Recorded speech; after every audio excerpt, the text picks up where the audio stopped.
Osibye otyeyo munnaffe akaseera kano kennyini ka alipoota ya mbeera y'obudde okuva mu kitongole ky'eggwanga ekivunaanyizibwa ku by'embeera z'obudde omwanjuzi nze Kituusa Muhammad.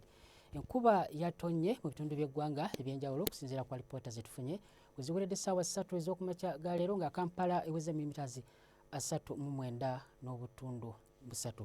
Wabula bwe tulaba ekifaananyi kikubiddwa Ssemugenze leero kitulaga nga waliwo ekinuunampewo ekisimbye eri ku Sseguyanja Buyindi nga kigezaako okutangira empewo empeweevu ezandibadde zikuntanga zoolekera ensi yattu era ensonga lwaki wadde okukendera kw'enkuba okutonya mu bitundu by'eggwanga eby'enjawulo.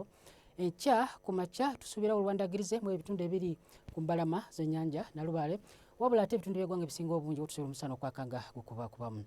Tusuubirayo enkuba okutonya mu bitundu ebisangibwa eri ebugwanjuba so nga ate era ebitundu by'eggwanga ebisigadde tusuubira omusana okwakanga gukubakubamu. Tusuubira ebbugumu okuba wakati wa 29 n'30 bitundu by'eggwanga eby'enjawulo okuggyako eri musozi omukabaale ate wokuba ku 23. Bwe tulaba ku mbeera budde nga bwe tusobola okuba mu ebisangibwa eyo ebunaayira tusuubirayo okuba okutonya mu kibuga Nairobi awamu n'ebbugumu okuba ku 24. Toyanza okubeerako naawe weeraba.